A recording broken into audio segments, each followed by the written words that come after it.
voice calm and unhurried. Family dinner. Everyone's family will be there. The blanket slipped from her shoulders as she straightened. Family dinner? Her breath caught, the weight of the words sinking in. She looked at him. With all of them? He only nodded. Her heart raced, her palms trembling around the table. What do I wear? I can't. Oh God. I can't wear anything Indian ethnic. It's like my uniform now. Everyone sees me like that. But if I wear something too gorgeous, I will look like a bride. She swallowed hard. In that black and white Korean aesthetic setup, I will look like I'm walking into my own wedding. Her voice cracked, and before she knew it, tears burned her eyes. Help me, please, she whispered, almost childlike in her desperation. He couldn't hold back his grin. So, this is what makes you cry. Not diplomacy, not overtime at the embassy, not blood draws, clothes. Her cheeks flushed, and she shoved his arm quickly. Don't kiss me now. His laughter softened. He crouched beside her, brushing a stray strand of hair from her face. You don't see it, do you? Whatever you wear, you will look like the person's spouse. You will look like mine.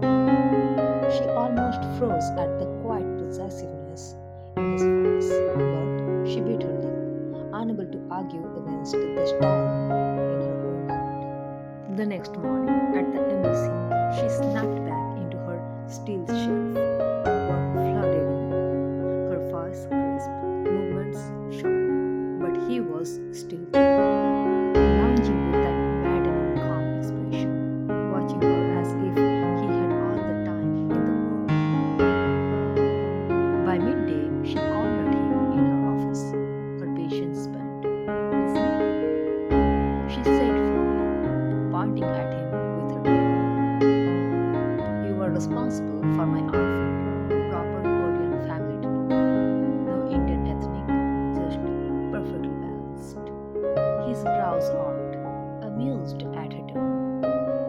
So, now you are commanding me. She narrowed her eyes. Not commanding, ordering. This is an official directive. His smirk widened. He leaned closer, voice dipping low enough to make her breath catch. And what do I get in return for carrying out this delicate mission? Her jaw tightened, but her cheeks burned. First, complete this mission, then we will negotiate your rights. His chuckle rolled through the room, deep and satisfied. Yes, ma'am, order received. And for the first time since he mentioned family dinner, she almost let herself believe it might turn out alright. When she left the embassy that evening, she expected nothing more than another round of his teasing and perhaps some last minute suggestion that would leave her in panic. What she didn't expect was the sight that greeted her when she stepped into the apartment.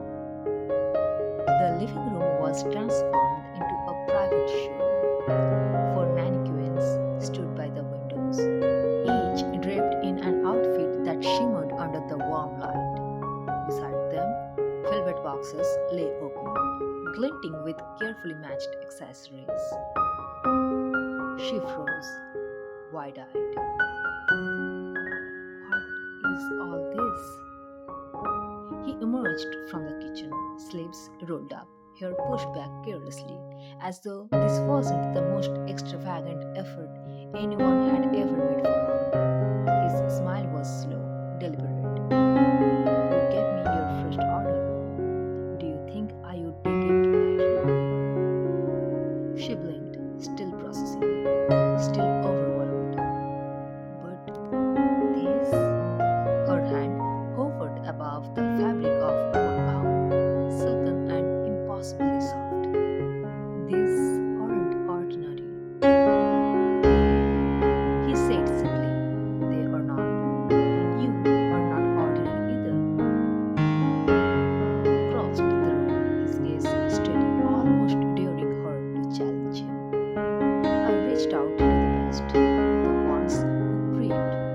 not just a stretch. You will wear nothing less than what makes the world turn its head.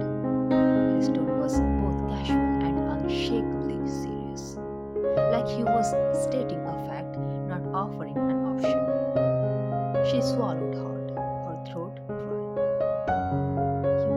You went this far. He leaned in, voice deepening, brushing past her defense like silk. I went exactly as far as I wanted. Because it's not just about the clothes.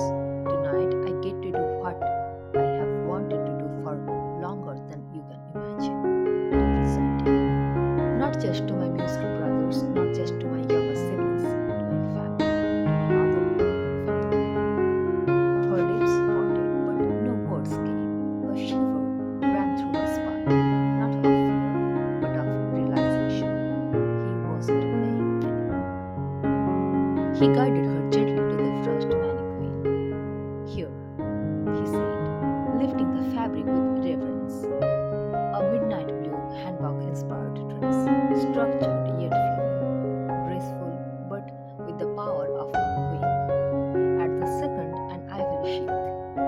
Simple lines but impossible to ignore. It's the kind of piece that makes silence fall in a room. At the third, a soft plush creation, designed with movement in mind. Every step you take in it will look like a sigh. And finally, he stopped at the fourth, his eyes lingering longer than hers dared to. This one, he said, voice lowered, reverent, black silk, tailored to every curve but not vulgar. It doesn't scream bride, it whispers forever. She tried to inhale deeply, her breath uneven. He wasn't teasing her anymore, wasn't playing with her panic. This was him, his taste, his pride wrapped into fabric and thread. She turned to him, eyes brimming with something she couldn't mask. Why? Why did you do all this? He tilted his head, the familiar mix of boyish mischief and a man's gravity in his expression. Because you asked me, and because I don't want anyone, not even my own blood, to mistake what you are to me. You are not just a guest at dinner. You are mine, and the focus of the gathering going to be held tonight. They will see that too. Her breath hitched, and for once she couldn't argue, couldn't protest. He had made her first command into a declaration of his own. She lingered before the four mannequins, her fingertips grazing the hem of the black silk dress that whispered forever, the ivory gown that glowed like moonlight, the blush that breathed softness, the midnight blue that wrote white power. Her heart raced, but her voice steadied as she asked, which one do you prefer? What will you wear tonight? He didn't answer immediately, just studied her with the weight of a man who knew the answer wasn't about fabric. Finally, he said, whatever you choose, we will be a pair. We are couple. My reflection is yours. If you are ivory, I am star grey beside you. If you are midnight, I will be dusk at your shoulder. That's how it will always be. He could almost feel his fog beneath the words. She lowered her eyes, suddenly shy under the intensity. Then you choose for me. I want to see myself the way you see me. He didn't move toward the dresses yet. Instead, he reached out, tilted her chin up with the gentlest pressure until her gaze locked with his. His lips curved into the faintest smile, equal parts pride, reverence, and the playful mischief she could never resist. Then you will shine tonight, not because of what you wear, but because I will stand beside you and remind you are untouchable. Cheeks warmed, her breath unsteady. She nodded quickly, excusing herself, almost escaping into the washroom with the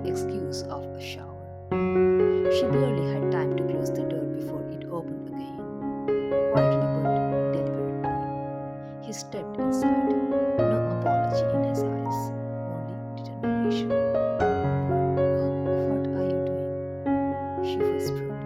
He rolled his sleeves, set his watch aside on the counter, and with an almost boyish grin that still carried the weight of a man's decision, said, if you expect me to stand next to you tonight, to glow beside you, then I made this deal.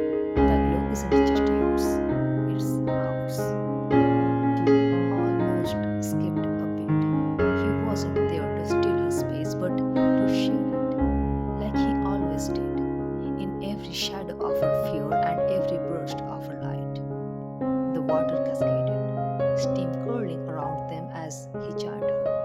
His fingers brushed her wet hair back from her face, reverent in every touch. You don't know, he murmured against her temple, how much I admire your strength, but tonight I want you to let me be the strong one for you.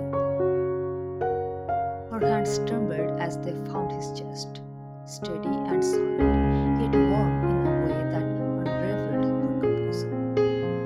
I have never had someone who wanted to shine with me, she confessed softly.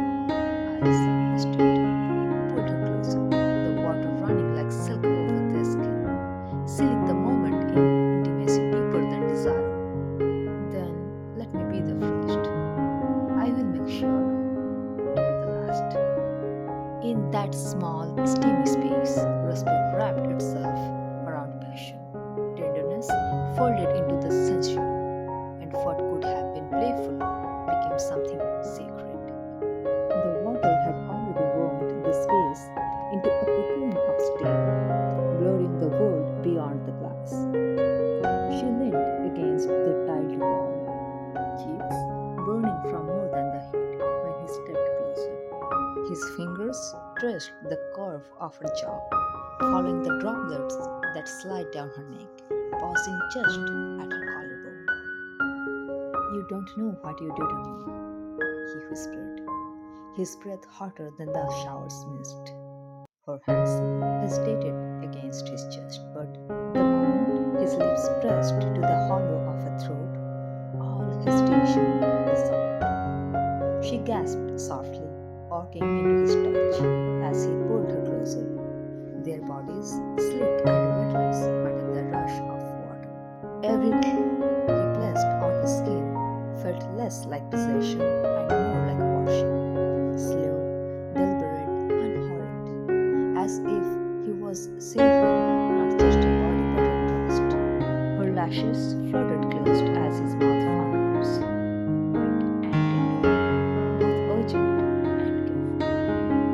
Water poured over them, but nothing drowned the fire in the way he would, one hand tangled in her hair, the other steady on her wrist, grounding her as her knees nearly buckled. She whispered his name, barely audible, but he hushed with another name, softer this time, lingering like a promise.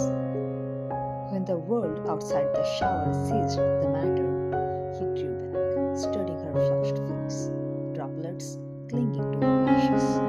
He smiled, low and husky. Tonight, I will dress you myself. Every thread you wear will be chosen by me. And he did. Wrapped in a robe, she sat before the mirror, while he dried her hair gently with a towel, fingers combing through her damp strand as if each touch were a vow. Then, with reverence and playful mischief in equal measure, he guided her into the gown he had chosen, the ivory one, flowing and luminous, its soft fabric hugging her figure with understated grace. He fastened each clasp, smoothed the fabric over her shoulders, tugged at the hem to let it fall just right. The brush of his knuckles along her spine made her shiver, not from cold but from the intimacy of it. Being brushed by his hands felt more intimate than undressing could ever be. Professional stylists arrived later, completing the vision. Soft waves in her hair, subtle makeup that only enhanced her natural glow, She sat quietly, but her eyes strayed again and again to the closed door of the next room, where he was preparing himself. And then he appeared. For a moment, the air left her lungs. He was dressed in a tailored suit, lines clean and sharp, every detail whispering sophistication, the kind of beauty that couldn't be contained in photographs or mirrored in glass. Handsome was too small a word, delicate, magnetic, breathtaking. Every syllable she had ever known for allure belonged to him. Her eyes locked on him and did not move. He chuckled softly at his silence, tilting his head. You are not going to ask how you look? She shook her head, lips parted, still gazing at him like he had stolen the very definition of beauty. She whispered, voice trembling with awe. I can't look anywhere else. For the first time, he seemed caught off guard, eyes softening, pride slipping into something deeper, something vulnerable.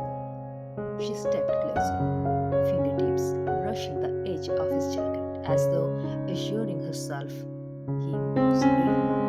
Then, almost timidly, she asked, one request. Please don't make me eat pork or beef or drink alcohol tonight. His expression gentled instantly, his hand rising to cup her cheek. You think I would let anyone put something before you that you don't want? Tonight isn't about rules, it's about you, about us. You will eat what you love, drink what you love, and if anyone dares insist, they will answer to me. She exhaled silently. In that fragile, luminous moment, she realized she had already fallen.